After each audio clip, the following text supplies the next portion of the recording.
Hello everyone, hello and welcome back to our channel. So in this video we are going to talk about the T distribution or T test. Last video में हमने बात की थी in detail about Z distribution. Z distribution क्या होता है, कैसे वो नॉर्मल डिस्ट्रीब्यूशन से रिलेटेड है, what do we mean by Z score, how do we calculate Z score. And Z score से फिर हमने एक चीज डिस्कस की थी which was P value which stood for probability value. कि what is the probability of the value of Z statistic being less than और equal to the value calculated for the Z statistic. हमने detail में discuss किया था and कि हम क्यों use करते हैं Z distribution, why is it significant. So एक सिमिलर सा ही और डिस्ट्रीब्यूशन होता है विच इज टी डिस्ट्रीब्यूशन. अगर आप ऑब्जर्व करेंगे in our hypothesis testing mainly हम दो ही टेस्ट यूज करते हैं, first is Z test and second is T test. आज की वीडियो में हम डिटेल में पहले अंडरस्टैंड करेंगे what do we mean by T distribution, T test क्या होता है, कैसे पूरा टेस्ट हम परफॉर्म करते हैं, किस बेसिस पे हम बोलते हैं कि रिजल्ट स्टैटिस्टिकली सिग्निफिकेंट है या नहीं. लास्टली वी विल सी कि जेड और टी डिस्ट्रीब्यूशन में क्या डिफरेंस होता है एंड किस सिनेरियो में, किस पर्टिकुलर सिचुएशन में कौन सा टेस्ट हम यूज कर रहे होंगे for performing our testing. So T distribution क्या होता है, तो हम पहले एक बार थोड़ा सा अगर हम एक स्टेप बैकवर्ड लेंगे एंड समझेंगे. हमने नॉर्मल डिस्ट्रीब्यूशन से स्टार्ट किया था. नॉर्मल डिस्ट्रीब्यूशन क्या था, एक स्पेशल टाइप ऑफ डिस्ट्रीब्यूशन जिसकी कुछ सर्टेन स्पेसिफिक प्रॉपर्टीज थी. प्रॉपर्टीज क्या थी कि ये डिस्ट्रीब्यूशन, पहले तो ये डिस्ट्रीब्यूशन था किसका, वेरियस सैंपल मीन्स का डिस्ट्रीब्यूशन था. जो मेरा एक्स बार होता है सैंपल मीन, बहुत सारे अलग अलग सैंपल मीन्स का जो डिस्ट्रीब्यूशन था. हमने बोला सेंट्रल लिमिट थ्योरम में बोल रही थी अगर वो सैंपल साइज ग्रेटर देन 30 होगा तो sampling distribution will be normally distributed. Normal distribution क्यों हमारे लिए इतना इंपॉर्टेंट था, क्योंकि इसकी कुछ प्रॉपर्टीज की वजह से. First property, normal distribution is symmetric about mean. It follows a bell shaped curve. Bell shaped मतलब सबसे ज्यादा values around the mean lie करती हैं. As we move away from the mean of the population values observations कम होने लगती हैं. Next property was that the estimation rule. Estimation rule क्या कह रहा था कि नॉर्मल डिस्ट्रीब्यूशन के अंदर 65% of our data will lie within the first one standard deviation, 95% of our observations will lie within 2 standard deviation and 99.7% of our observations will lie within 3 standard deviations. इसी का फिर हमने normal distribution का ही एक special case देखा था which was Z distribution. Z distribution में बस हमने एक छोटा सा एडिशन क्या किया था, सारी प्रॉपर्टीज सेम फॉलो होंगी. एक एडिशन क्या था कि यहां पर मीन 0 होगा एंड सिग्मा की वैल्यू 1 होगी. मतलब पॉपुलेशन का मीन 0 एंड पॉपुलेशन का स्टैंडर्ड डेविएशन 1. इस स्पेसिफिक वैल्यूज फिक्स हो जाने, मीन और स्टैंडर्ड डेविएशन की वैल्यू फिक्स हो जाने की वजह से हम इसे क्या बोल रहे थे, स्टैंडर्ड नॉर्मल डिस्ट्रीब्यूशन. और फिर हमने देखा था कि हम जेड की वैल्यू कैसे कैलकुलेट कर रहे थे, जिसको हम जेड स्टैटिस्टिक भी बोलते हैं, from the using the formula x minus mu by sigma. x यहाँ पे क्या है, जैसे लास्ट वीडियो में भी हमने x ही यूज करा क्योंकि most of the books x लिखती हैं, इसको आप x बार भी बोल सकते हो. It basically refers to our sample mean. So that आप लोगों को कंफ्यूजन ना हो कि कहीं पे हम x बोल रहे हैं x बार, तो आप इसको अपने क्लैरिटी के लिए x बार भी लेकर चल सकते हैं. सो जेड डिस्ट्रीब्यूशन में हमने क्या देखा था, this was a standard normal distribution क्योंकि हमने स्टैंडर्डाइज कर दी थी चीजें. अब इसी का एक और स्पेशल सिनेरियो आता है विच इज टी डिस्ट्रीब्यूशन. अब बात आती है कि टी डिस्ट्रीब्यूशन की हमें जरूरत क्यों है अगर हमारे पास जेड डिस्ट्रीब्यूशन है. पहली बात तो जेड डिस्ट्रीब्यूशन में हमें सिग्मा की वैल्यू पता है. अगर कभी ऐसा हो कि मुझे सिग्मा की वैल्यू नहीं पता हो तो हम क्या करेंगे, अगर मुझे सिग्मा नहीं पता, पॉपुलेशन स्टैंडर्ड डेविएशन या पॉपुलेशन वेरिएंस मुझे नोन नहीं है, उस केस में हम अपना जेड टेस्ट नहीं यूज कर सकते to test our hypothesis.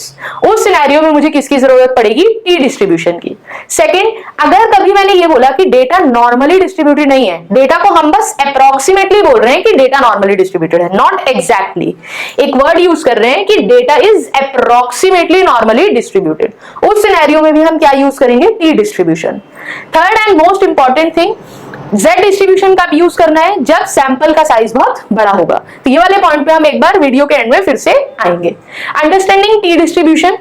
T distribution में पहली बात तो म्यू मुझे पता होगा कि क्या है पॉपुलेशन का mean, but population standard deviation is unknown. अब जो चीज अननोन है हम उसको क्या कर रहे थे, उसको एस्टिमेट कर रहे थे. तो यहां पर अब पॉपुलेशन का जो स्टैंडर्ड डेविएशन है सिग्मा, उसको हम किसकी हेल्प से एस्टिमेट करेंगे, with the help of degrees of freedom. Degrees of freedom कैसे कैलकुलेट करते हैं, जो भी आपकी टोटल नंबर ऑफ ऑब्जर्वेशंस है -1, that will give us our degrees of freedom. आगे देखेंगे कि डिग्रीज ऑफ फ्रीडम को हम यहाँ पे कैसे यूज कर रहे होंगे। तो अगर हम एक बार Z और T डिस्ट्रीब्यूशन का सेम जगह पे अगर साथ में ग्राफ बनाएंगे तो हमें एक चीज दिख रही है, Z डिस्ट्रीब्यूशन आपका जो ब्लैक कलर से बना हुआ है वो है, एंड T डिस्ट्रीब्यूशन अगर आप देखोगे तो रेड वाला है। अब अगर इन दोनों ग्राफ्स को हम ध्यान से देखें तो T डिस्ट्रीब्यूशन अब करता क्या है, क्यों इंपॉर्टेंट है, क्योंकि टी डिस्ट्रीब्यूशन सेंटर के एरिया पे कम प्रोबेबिलिटी देता है। हमने Z डिस्ट्रीब्यूशन में देखा था प्रोबेबिलिटी कैसे मिलेगी, probability will be the area under the curve.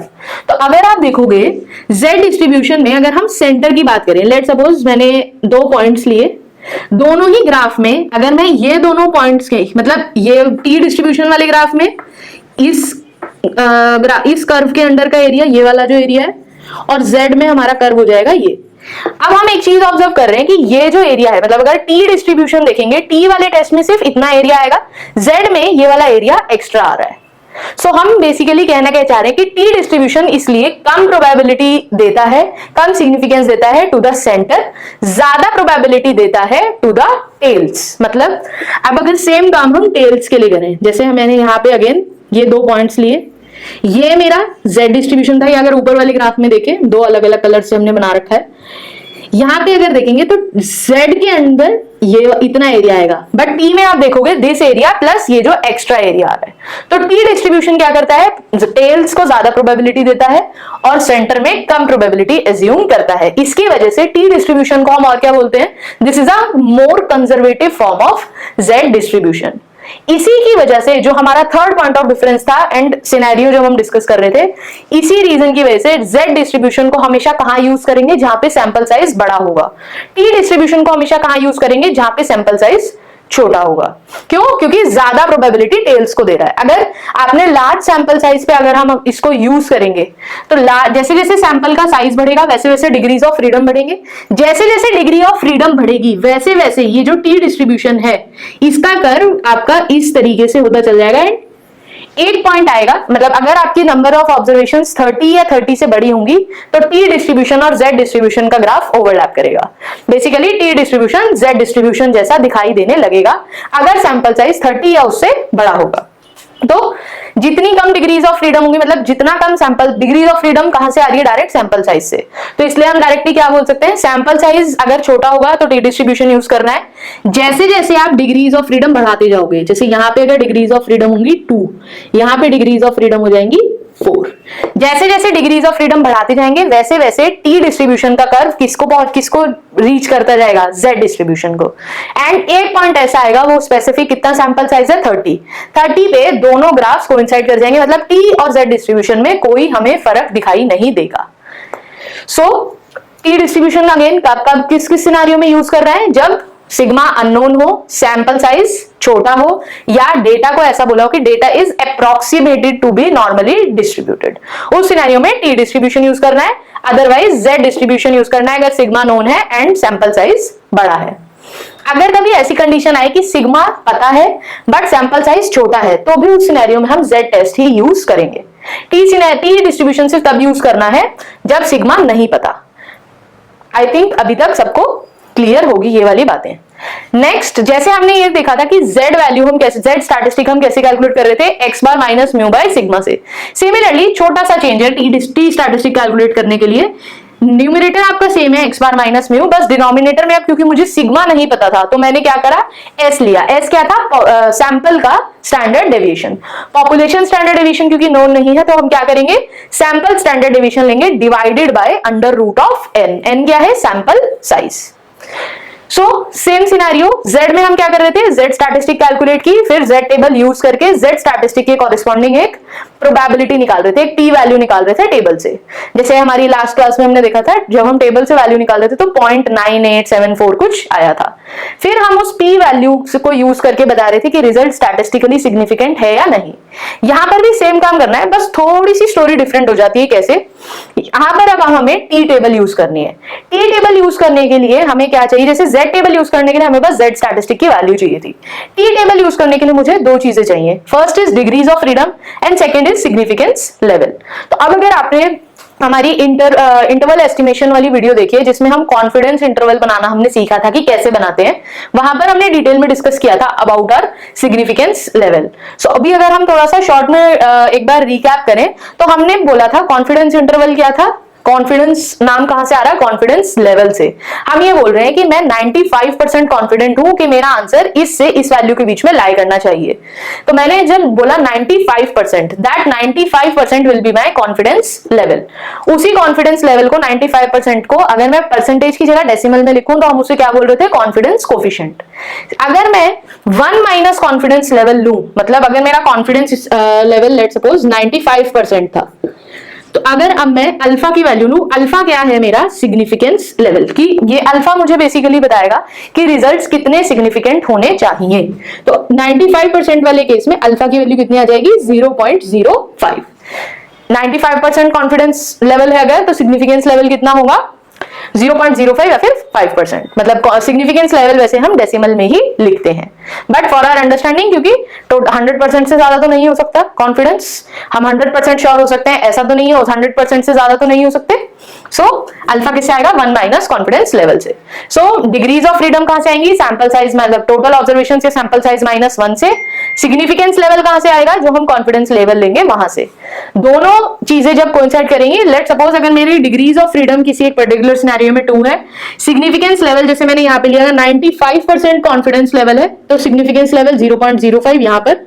तो इस रो से जाएंगे, कौन से कॉलम पे रुकेंगे, 0.05 वाले कॉलम पे रुकेंगे। यहां पर जो वैल्यू होगी, इस वैल्यू को क्या कहेंगे, अब टी टेबल क्या वैल्यू देती है, इसकी वैल्यू को क्या बोलते हैं, क्रिटिकल वैल्यू।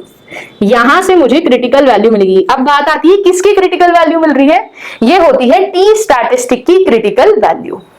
क्रिटिकल क्यों, क्योंकि यही वैल्यू हेल्प करने में डिसाइड करेगी कि रिजल्ट स्टैटिस्टिकली सिग्निफिकेंट है या नहीं। स्टैटिस्टिकली सिग्निफिकेंट से क्या मतलब है, जैसे हमने अपने जेड टेस्ट वाली वीडियो में डिस्कस किया था कि रिजल्ट कहीं ऐसा तो नहीं है कि बाय चांस आ रहा है या रैंडमली बाय चांस बस इस बार ऐसा रिजल्ट आ गया, बट एक्चुअल में ये चीज सही नहीं है।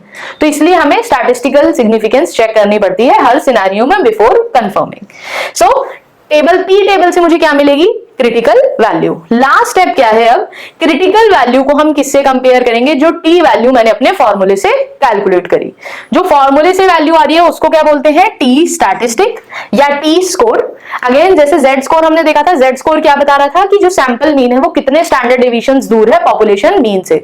सिमिलरली टी स्कोर मुझे क्या बता रहा है कि number of standard deviation from mean in a T distribution. Similar चीज है कि सैंपल मीन पॉपुलेशन मीन से कितने स्टैंडर्ड डेविएशन दूर है। So T score, T statistic कुछ भी बोल सकते हो। टी स्टैटिस्टिक क्या है, जो वैल्यू फॉर्मूले से आ रही है उसको कंपेयर करेंगे किससे, जो क्रिटिकल वैल्यू है। क्रिटिकल वैल्यू इसलिए रेफरेंस के लिए लिखा हुआ है क्या, टी की वैल्यू जो टेबल मतलब टी स्टैटिस्टिक की वैल्यू जो टेबल से आ रही है। ये सिर्फ हमारी अंडरस्टैंडिंग के लिए है कि this is the T value of T statistic coming from table. कभी भी ये चीज हमें कहीं लिखनी नहीं है, इसको हमेशा क्या लिखेंगे, क्रिटिकल वैल्यू। तो अब अगर जो टी स्टैटिस्टिक की वैल्यू आई या टी स्कोर जो आया फॉर्मूले से, अगर वो क्रिटिकल वैल्यू से बड़ा है, तो हम क्या कहेंगे कि बहुत अनलाइकली चांस है कि रिजल्ट बाई चांस अगर हुआ है, कि मतलब तुक्के से ये आंसर आया है। तो अगर कैलकुलेटेड वैल्यू फॉर्मूले से जो वैल्यू कैलकुलेट की है अगर वो क्रिटिकल वैल्यू से बड़ी हुई, उस केस में हम क्या कहेंगे, our result is statistically significant. मतलब हमने जो भी एनालिसिस करा है, जो भी टेस्टिंग की है, वो स्टैटिस्टिकली सिग्निफिकेंट है। ऐसा नहीं हो रहा है कि रिजल्ट बाय चांस अगर हो या तुक्के से ऐसा आंसर आ रहा है, ऐसा केस नहीं है। So this was all about T distribution. Last चीज एक याद डिस्कस करनी है कि टी डिस्ट्रीब्यूशन मेनली हम क्यों यूज करते हैं। दो चीजों के लिए टी डिस्ट्रीब्यूशन यूज होगा। पहला, कॉन्फिडेंस इंटरवल बनाने के लिए। कॉन्फिडेंस इंटरवल बनाने के लिए क्यों यूज होता है, क्योंकि जैसे हमने बात की confidence level and significance level यहाँ पे यूज हो रहा है। सेकेंड, यहां पर टी डिस्ट्रीब्यूशन यूज होता है पी वैल्यू के लिए, अगेन प्रोबेबिलिटी वैल्यू कैलकुलेट करने के लिए। यहां पर भी प्रोबेबिलिटी आपको कैसे मिलेगी, कौन देगा, area under the curve. T distribution में मतलब टी टेस्ट हम तीन अलग अलग सिनेरियोज में यूज करते हैं। अगर आप देखेंगे 1 सैंपल टी टेस्ट होता है, 2 सैंपल टी टेस्ट होता है and independent sample T test होता है। ये तीनों ही टेस्ट एंड जेड टेस्ट कैसे यूज करना है वो हम डिटेल में हाइपोथेसिस टेस्टिंग वाला टॉपिक जब स्टार्ट करेंगे तब डिस्कस करेंगे। एक बार फिर से 2 मिनट में वापस से देख लेते हैं तीनों चीजें जस्ट टू बी क्लियर। हमने स्टार्ट कहां से किया था? नॉर्मल डिस्ट्रीब्यूशन से। नॉर्मल डिस्ट्रीब्यूशन में म्यू और सिग्मा एक जनरलाइज डिस्ट्रीब्यूशन हो गया जिसकी कुछ सर्टेन स्पेसिफिक प्रॉपर्टीज थी। नॉर्मल डिस्ट्रीब्यूशन से हम कहां पर आए थे? जेड डिस्ट्रीब्यूशन पर। जेड डिस्ट्रीब्यूशन में क्या हुआ था? म्यू की वैल्यू 0 हो गई, सिग्मा की वैल्यू 1, उसकी वजह से हमने इसको क्या कह दिया? Standard normal distribution. ये एक स्टैंडर्डाइज्ड डिस्ट्रीब्यूशन बन गया। जेड टेस्ट का भी यूज करेंगे, जेड डिस्ट्रीब्यूशन या जेड टेस्ट का भी यूज करेंगे जब सैंपल साइज बड़ा होगा and population standard deviation known होगी।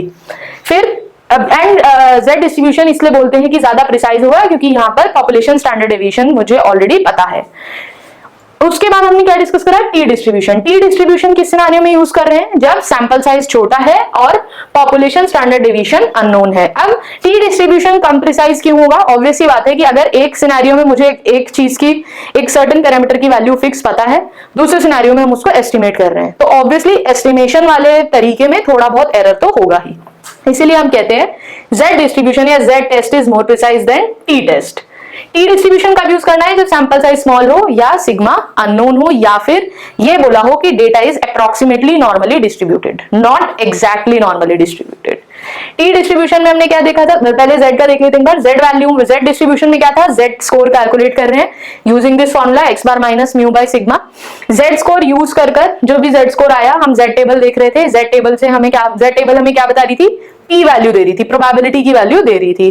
प्रोबेबिलिटी वैल्यू को हमने कंपेयर किया था कि अगर P value less than equal to 0.05 है तो रिजल्ट स्टैटिस्टिकली सिग्निफिकेंट होगा। सिमिलरली टी टेस्ट में क्या कर रहे हैं? टी वैल्यू कैलकुलेट करेंगे, टी स्कोर कैलकुलेट करेंगे using our formula X bar minus mu upon S upon root under root N. T statistic जो आया, टी स्कोर जो आया, उसको कंपेयर करेंगे किससे? क्रिटिकल वैल्यू से। क्रिटिकल वैल्यू कैसे निकलेगी? Using degrees of freedom and significance level.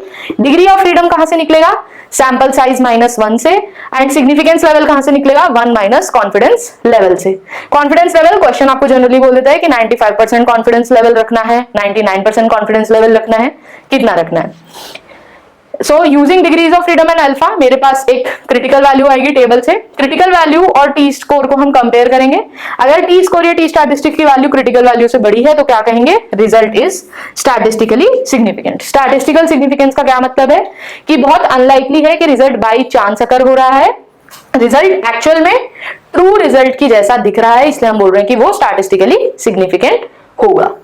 सो ये हमारी दो वीडियोस में हमने डिटेल में दोनों चीजें अंडरस्टैंड करी। Z distribution, T distribution, Z test, T test, दोनों में क्या डिफरेंस होता है, किस सिनेरियो में कौन सा टेस्ट यूज करते हैं। आई होप अब आप लोगों को एकदम क्रिस्टल क्लियर होंगी दोनों ही चीजें। In case of any doubts you can put your doubts in the comment section and we will try to solve them. In case you want access to the notes, formula sheet and practice sheet of applied mathematics class 12 chapters, then you can fill a Google form in the description box. Please like, share and subscribe to our channel. Thank you so much.